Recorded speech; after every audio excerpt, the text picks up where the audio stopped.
Or if you can't scare them, you scare the platforms they're on, right? For example, you scare Piers Morgan.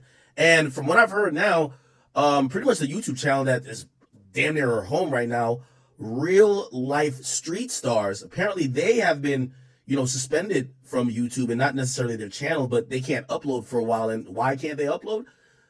Because they got a strike for platforming Jaguar Wright. They don't really say what the strike is about, but I could imagine, hey, put it like this. You have Jay-Z, you got Lear Cohen, who runs YouTube. Bruv, you're platforming this chick. It's only a matter of time before she says Lear Cohen's name. Lear Cohen left 300 Entertainment. Remember, he was running around behind Diddy, he was running around behind Young Thug, almost like his daddy, like Lear Cohen, Young Thug. But he left 300 Entertainment and he went to YouTube. He runs YouTube Music. And, not to us make any assumptions here, but for all y'all YouTubers, be aware. And I'm not telling y'all, I'm not hating on Jaguar Wright, but if y'all are getting these people and paying them money just to say shit, and every time they go on camera, they say a new allegation and a new allegation, and especially if they're starting to build steam, you might look at it as views, but you have to realize you're playing with billionaires, and they're not going to take it too lightly, and you shouldn't be surprised if you start seeing things start crumbling around you. Real Life Street Stars came out and admitted that their channel recently got, struck, and this is what they said. By the way, they do have a video up, and I don't think it's all the Jaguar Wright content, but usually this is a warning, okay? This is a channel that does these interviews, okay? Anyway, here's what they speak on. I guess this is a guy who's the owner, so shout out to him. All right, what's good, y'all? All right, here we go. Just another quick conversation I want to have with you guys. As you can see the title, what I want y'all to do before we even talk about the situation that's going on, I want y'all to, of course, make sure you do the thing. Hit that like button as it drives up the numbers. Subscribe to the channel just to hear anything coming up or anything that's coming forward.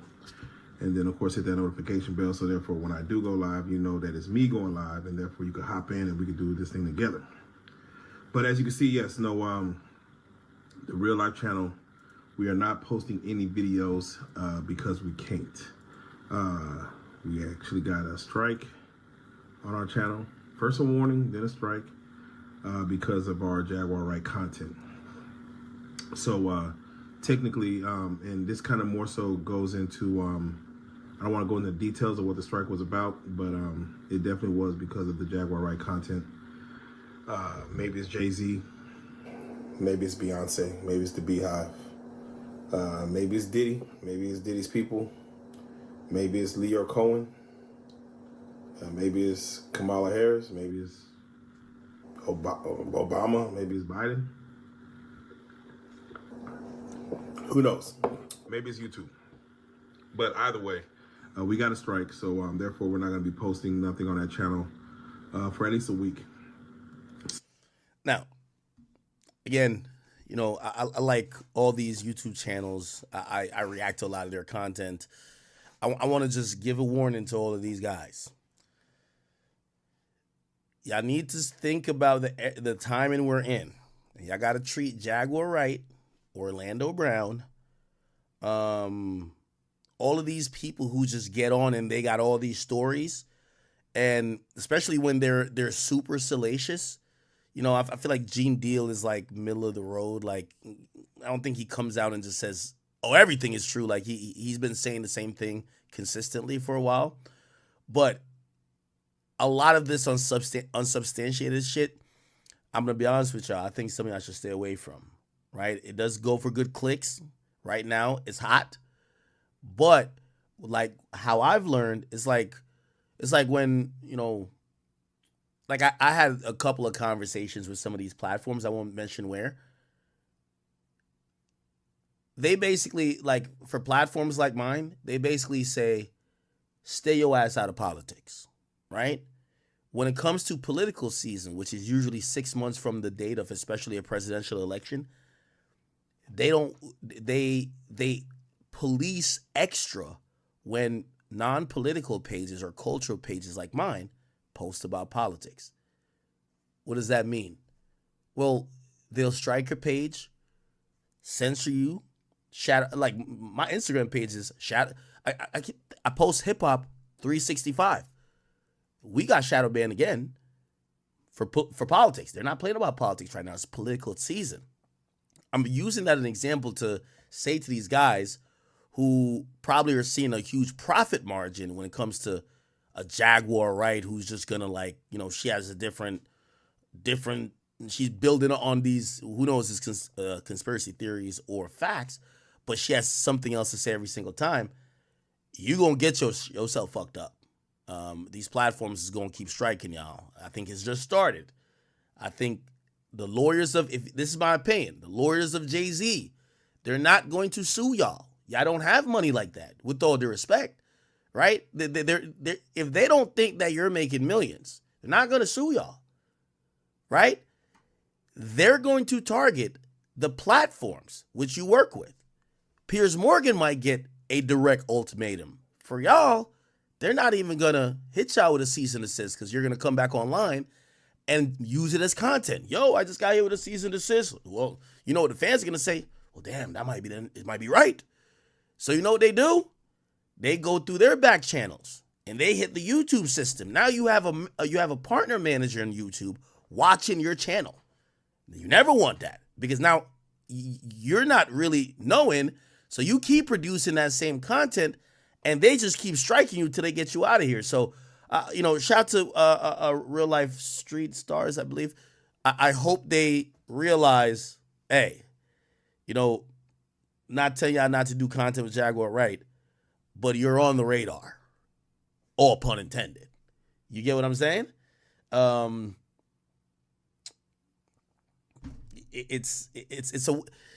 people who are powerful in this country know how to shut you up without telling you to shut up. Right? It's clear in the last month or so. I don't know if Jay-Z had a meeting with his people, but they've came to a consensus. All of this conspiracy theory, did he fuck her when she was 15? Did he do that with her? Did he get a secret kid? They're sick of it.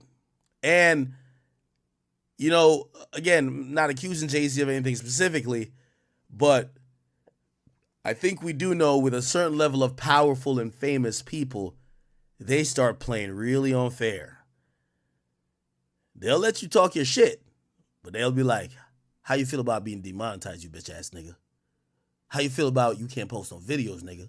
That's how they get at you. So I wish Real Life the best, but it's clear. Like right now, I see why Vlad's like, I wouldn't interview Jaguar right now. Like, it's not the, you know.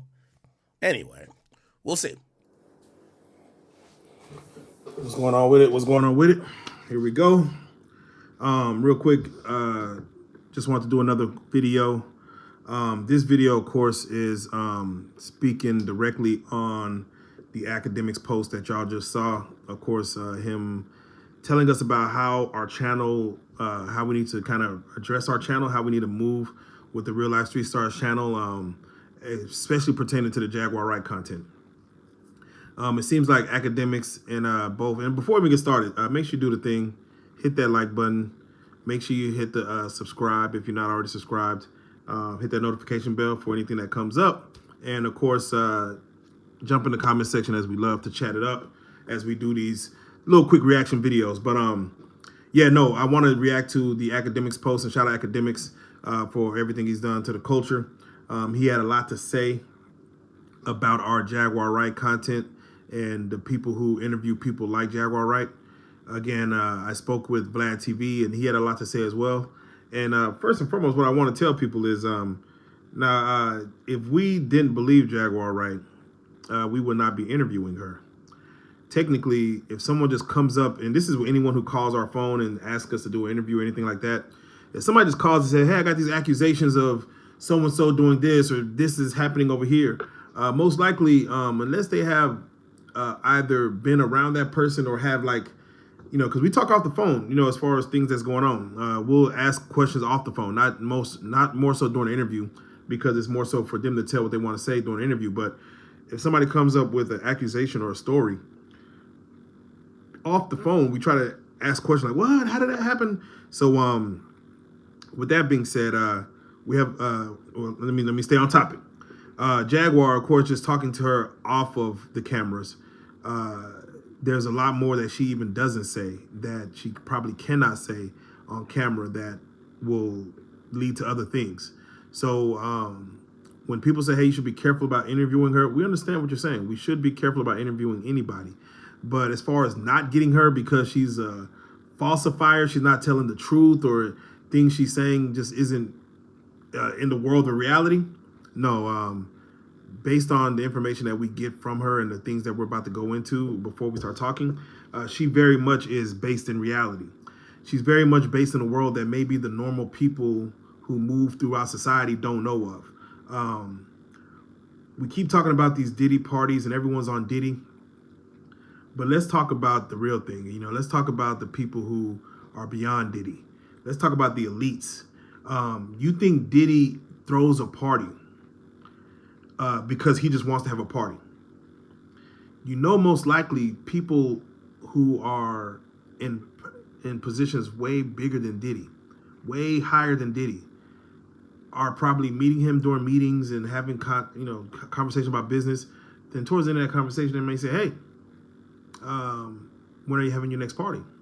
I would love to come. I've heard good things. So-and-so went. Sound amazing. When are you having your next one? I'd like to be a sponsor of your next one. Oh, you need a location? Hey, I have a location. I have an empty house that I just closed a mortgage on that no one's moving in or someone just moved out. You could use that as a location. It could be a secret location. I want to invite some of my millionaire friends to come. These are probably come from people that aren't this color. To where these are stories that unless you were in the room, you just wouldn't know about. Mind you, I ain't even been in no rooms.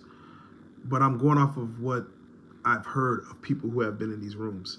So even Jaguar Wright, for the rooms that she's been in and the rooms that she hasn't been in, she's heard the stories and let's just say the screams and the cries of those who have been in the rooms. But she also probably heard the praises of those people who've been in the room. They're like, man, if I didn't go to that party, I wouldn't have got this gig, or this or that. So when you hear things that she says, yes, take it with a grain of salt, but also just go with the what if. What if she's telling the truth? If you lean on that, it might open your mind to what really may come out of all this stuff with Diddy and everything else of that nature. And with that being said, I want to definitely shout out someone we're going to bring out who was for sure in these parties. Her name is Napah Shadat. If y'all haven't heard of her, go Google her. Napah Shadat, Shadat. She wasn't like on Jaguar's level as far as a musician back then, but she was a model. And with her being a model in this industry, even she has stories that you probably wouldn't even believe. If I try to get you to believe, you'd be like, no. And even she said it. She's like, hey, Joker, I'm going to come back on your platform and I'm going to speak and tell y'all some stories. But it's crazy because these stories I'm telling, I used to tell people back in the day and they used to laugh at me, or it was just so unbelievable when I would say things like just things that you wouldn't believe is happening. And I think now the world is more open to hear what she has to say and kind of go from there. So with that being said, yes, for the academics out there, thank you for giving us, from an OG YouTuber who's been through it, for giving us, a word of caution of how to proceed. For the Vlads out there who, of course, have been OGs in this YouTube world, thank you for saying, hey, be careful on this. We love anybody that says, hey, I care about you guys, but also I have to look at you guys as kind of the competition. I have to look at it like, no, you don't want us to do the same kind of views you do and get the stories that you failed to have gotten. And that's kind of what any YouTuber, dang, you'd be like, man, this person got that story out of them. Wow, I would love to have gotten that. That is crazy. That could have went crazy on my platform. So that's what we're doing. We're just basically getting the stories that maybe you guys wish you would have got first, and we were on it first. Jaguar Wright, we were on that a long time ago. We were on it, I want to say first before a lot of people jumped ship on Jaguar Wright. We stayed on it, and we are still on it. You know what I'm saying? Jaguar can and will be back on the platform, and she'll be telling a lot more. I mean, you know, Jaguar is a reoccurring person that, again, if she just tapped into everything y'all hearing, just a little bit of her stories. We're doing 1 to 2 hour interviews on a person who lived this for 24 hours a day, who would wake up to this world, go to sleep with this world, get text message about this world, hear about this world, have to get ready for the next day about this world. So just know that, yeah, we are very aware of the things she say. We're very aware of the things that she's been through, and we're very aware of the knowledge that she has. And I think it was Loki who has said, you know, I'm burdened with something in glorious purpose or something. I forgot what he said on the Avengers. But that's how I look at Jaguar. She is burdened by what she's going through and what she's, not saying what she's going through, but what she's having, what she's doing. She's burdened by it to where she's like basically becoming the voice of truth. And it's never easy to be the voice of it. To, like, you know, technically it's always good for someone who comes after it. Martin Luther King was the voice of, you know, oppression back then. It's hard being the voice of that thing. It's always cool to be the third or fourth person behind the scenes, just kind of like, oh yeah, man, say that. So with that being said, no, something big is happening. Something bigger is coming. Keep your nose to the news, I guess, if that's where you're gonna find. You know, keep your nose to the blogs, I guess, if that's where you're gonna find it. But a lot of stuff is coming out, and what I'm gonna do with this channel, of course, is just kind of first and foremost just react to all the stuff that's going on, and we'll go from there.